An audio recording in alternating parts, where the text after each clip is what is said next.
Ratio बहुत ही मुश्किल formula है इसका, डेट टू इक्विटी।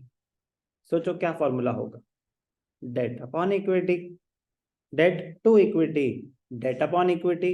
डेट कौन सा, long term debt, short term debt या टोटल डेट? टोटल डेट नहीं, long term debt. Solvency ratios, long term financial position. तो when they say debt, they are talking about only and only long term debt. जब total date होगा तो word लिखा होगा total date. when they say total debt, when they say total debt, they are not talking about debt. it is long term debt plus short term debt. अगर सिर्फ date, तो मतलब थोड़ा सा ध्यान देने वाली चीज है, अगर डेट लिखा है तो सिर्फ लॉन्ग टर्म डेट है, अगर टोटल डेट लिखा है तो long term debt plus short term date है। हो सकता है ना कि टोटल डेट से आपको लॉन्ग टर्म निकालना पड़े। Debt equity ratio formula is debt upon equity. Formula क्या है, debt upon equity. Debt equity ratio, debt upon equity. Debt क्या है, डेट क्या है, लॉन्ग टर्म डेट क्या है आपका, नॉन करेंट लाइबिलिटी। डेट क्या है, non current liabilities. Non current liabilities में क्या क्या आता है, सबसे पहले लॉन्ग टर्म बोरोइंग्स, फिर डेफर्ड टैक्स लाइबिलिटी, फिर very good other long term liabilities और अदर नॉन करेंट लाइबिलिटीज, और लास्ट में long term provisions. Ratio analysis पढ़ते टाइम, और फॉर दैट मैटर कोई भी एनालिसिस करते टाइम, डेट अगर कैलकुलेट कर रहे हो तो उसमें सिर्फ और सिर्फ क्या आएगा, long term borrowing plus long term provision. Deferred tax liability की अकाउंटिंग ट्रीटमेंट कोर्स में नहीं है, और अदर लॉन्ग टर्म लाइबिलिटीज की भी नहीं। So debt will include only long term borrowings and long term provisions. Clear? Equity, equity किसे कहते हैं, या भी इक्विटी कहते हैं बेटा शेयर होल्डर्स फंड्स को। इक्विटी किसे कहते हैं, शेयर होल्डर्स फंड्स को। शेयर होल्डर्स फंड्स में क्या आता है, शेयर कैपिटल, कोरस में नहीं, एक ही इंसान बोले, उससे पूछ रहा हूं मैं, या भी आपका नाम, रिजर्व्स एंड सरप्लस, और लास्ट आइटम नालायक, money received against share bored. Share application money pending allotment तो अलग से सेपरेट लाइन आइटम है, बट अकाउंटिंग ट्रीटमेंट में, रेशियो एनालिसिस में only share capital and reserves and surplus. Accounting treatment of money share received as money warrants not in course, share received application money pending allotment not in course. तो अगर equity calculate कर रहे हैं, share holders funds calculate कर रहे हैं, only share capital and reserves and surplus. Debt equity ratio, debt upon equity. Debt में क्या आ रहा है, सिर्फ और सिर्फ long term debt which includes long term borrowing and long term provisions. Equity shareholders funds है, clear? Debt equity ratio, debt to equity ratio establishes the relationship between long term debts and equity. Equity shareholders funds है। अब ध्यान से देखना, total debt is equal to long term debt plus short term debt, long term debt plus short term debt. Debt is equal to total debt minus short term debt. Debt is equal to long term debt. तो date और, सही बोल रहे थे, date और long term debt एक ही बात है, ये बताना चाहता हूं। Total date is long term debt plus short term debt. Short term date क्या होता है आपका, बोलो अब। करंट लाइबिलिटीज को बोलते हैं short term debt, current liabilities को बोलते हैं शॉर्ट टर्म डेट, सारी करंट लाइबिलिटीज आ जाएंगे उसमें। लॉन्ग टर्म डेट में लॉन्ग टर्म बोरोइंग्स और long term provisions, point. Debt और लॉन्ग टर्म डेट एक ही बात है, टोटल डेट और डेट एक ही बात नहीं है, ध्यान रखना। लॉन्ग टर्म डेट्स कहानियां सब बता चुका हूँ, क्या इंक्लूडेड नहीं है वो भी बता चुका हूँ। प्रोविजन ठीक है, long term okay okay okay okay, ये सब बातें हम ऑलरेडी डिस्कस कर चुके हैं, इसलिए जरूरत नहीं है।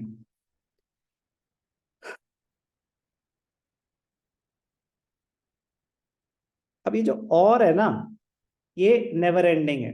ये नेवर एंडिंग है क्यों? मैं कह रहा हूं कि आप याद मत करो ना, आप याद मत करो। मैं आपको एक बस एक छोटी सी बात बताता हूँ कि क्या है और, मतलब multiple ways of calculating equity. मैं आपको बस एक चीज बताऊंगा, बस वो समझ लेंगे। वो थ्रू आउट रेशियोज यूज होगा, वो थ्रू आउट रेशियोज यूज होगा। ध्यान से देखना, बहुत इंपॉर्टेंट पॉइंट बता रहा हूँ। चलो इसी से इंक्लूडेड ध्यान से देखना मैं क्या बता रहा हूँ। वेरी वेरी इंपॉर्टेंट पॉइंट, जो आपको मल्टीपल कन्वर्जन में हेल्प करेगा, जो है ना और अरे भाई साहब, debt is equal to long term debt plus long term provision, equity is equal to share holders funds is the same thing, share holders funds is equal to share capital plus reserve surplus. करे और कोई तरीका निकालने का? बहुत सारे हैं। सारे याद नहीं करने ना, समझने हैं कि बहुत सारे कैसे हैं। तो बहुत सारे कैसे हो सकते हैं आपके सामने, आपके अंडरस्टैंडिंग के लिए मैं बस सेग्रीगेट कर रहा हूं कि ये हो गई लाइबिलिटी साइड, ये हो गई एसेट साइड। ठीक है जी। इक्विटी एंड लाइबिलिटीज में क्या आता है? इक्विटी, इक्विटी में क्या आ गया?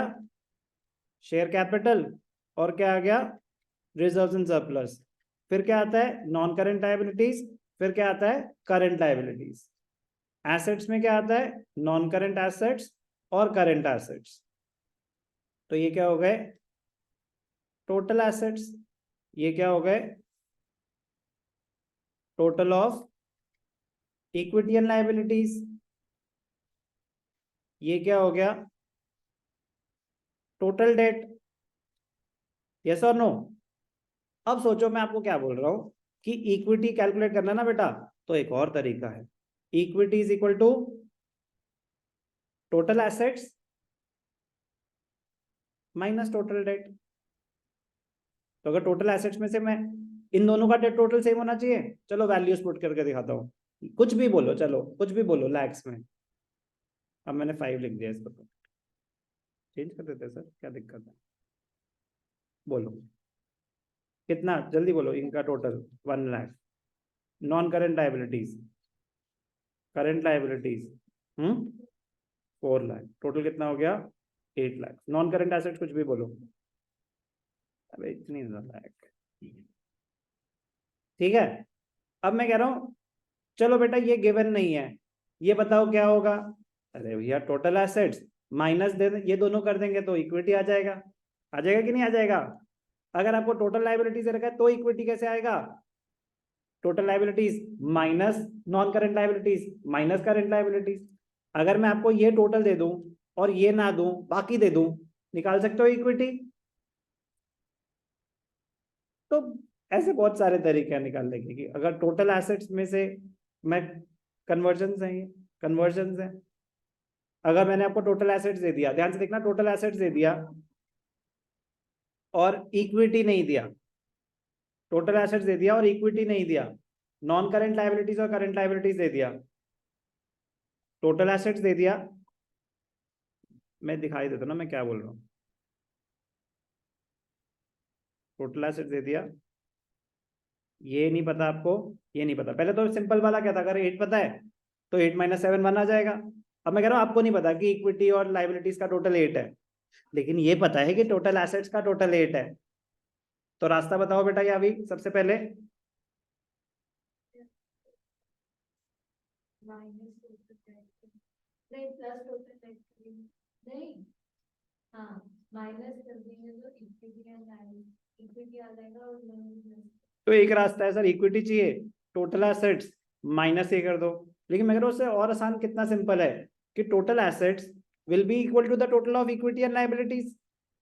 भागे वापस उसी स्टेज पे कि मुझे टोटल ऑफ इक्विटी एंड, तो वो वही सेम चीज है कि total assets minus non current liabilities and current liabilities, और total assets is equal to the sum of equity and liabilities. और sum of equity and liabilities में से अगर लायबिलिटीज हटा दे तो इक्विटी तो बचेगी। मैं कह रहा हूँ बस ये चीज समझ लो, तो आपको कुछ भी याद करने की जरूरत नहीं है। आपको जैसे इन्फॉर्मेशन दे रखी होगी, आप उस हिसाब से फॉर्मूला क्रिएट कर लेंगे, क्योंकि इन्फॉर्मेशन तो कुछ भी हो सकती है ना। बस ये समझना, याद नहीं करना, याद मत करना। अब दिखा देता हूँ वो क्या बोल रहे हैं, अब आप रिलेट कर पाएंगे।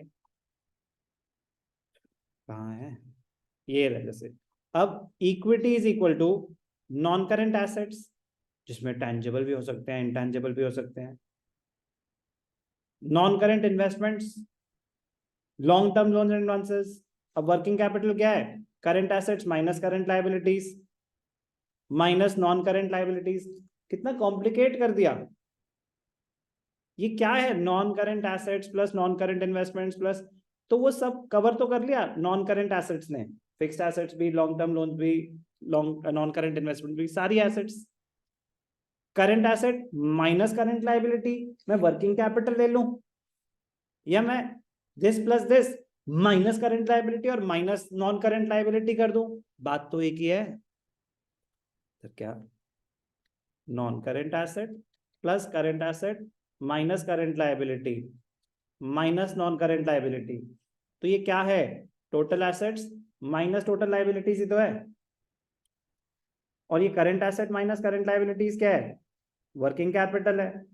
तो सेम चीज को लिखने के अलग अलग एक्सप्रेशंस हैं, तो यही समझना कि वो एक ही बात है। आपका फोकस क्या होना चाहिए?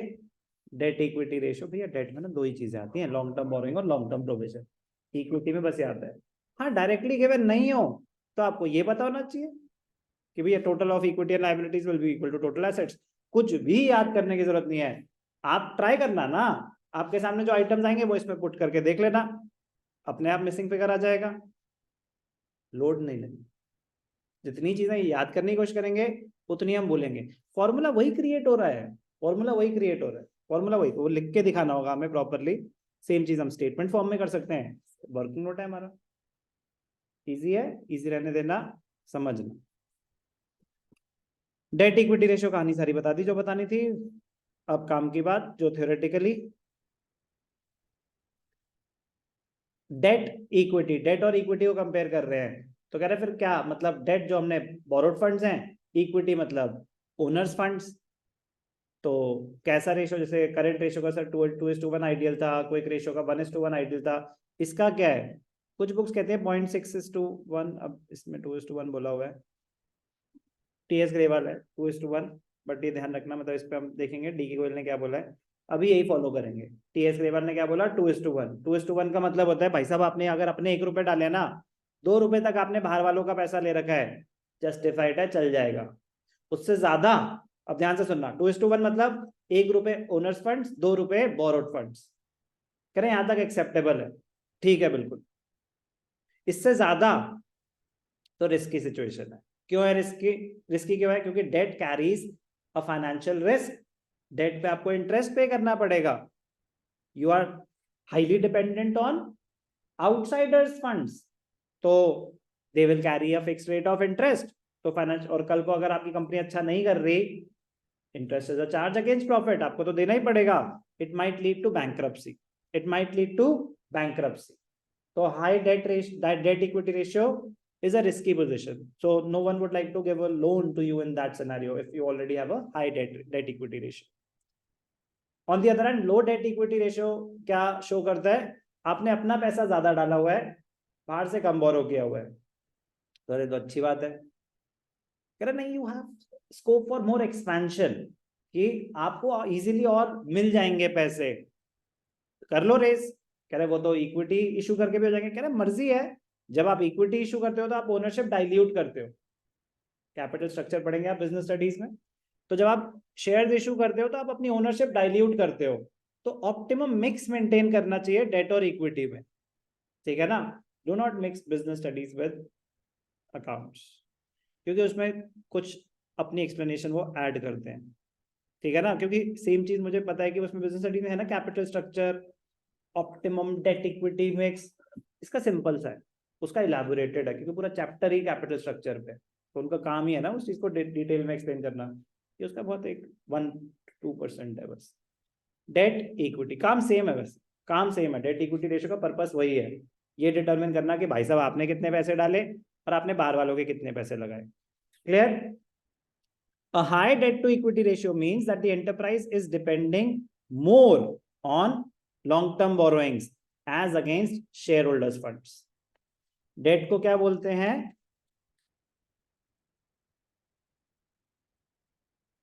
बोरोड फंड्स भी बोलते हैं। इक्विटी को क्या बोलते हैं? ओनर्स फंड्स भी बोलते हैं. टर्मिनोलॉजी डिफरेंट डिफरेंट कभी कभी यूज करी जाती है. On the other hand, a low debt to equity ratio means the enterprise is depending more on shareholders funds as again long term borrowings. In effect, lenders are at lower risk. जिन्होंने loan दे रखा है वो खुश, क्योंकि भैया आपने तो बहुत ही कम रिस्क ले रखा है और इसमें रिस्क हाई है. Clear? Date equity ratio high मतलब रिस्क हाई. और रिस्क पे कौन? जिन्होंने लोन दे रखा है. हो सकता है उनके पैसे डूब जाए, कंपनी पैसे वापस ही ना कर पाए. लो डेट इक्विटी रेशियो तो आपने अपनी ग्रोथ को कटेल किया हुआ है, बट कोई दिक्कत नहीं है. लोग तो जीरो डेट कंपनीज भी खुशी खुशी चलाते हैं और बहुत अच्छी चलती हैं. कह रहा नहीं लेना मेरे को कोई लोन, सिर्फ इक्विटी से काम चलेगा. उनका चल रहा है, बहुत खुशी की बात है. मीनिंग क्लियर है? Objective, it is a ratio which measures the relationship between long-term borrowings and shareholders funds. It is to assess the long-term financial position of the business entity. Debt equity ratio, one of the most important solvency ratio.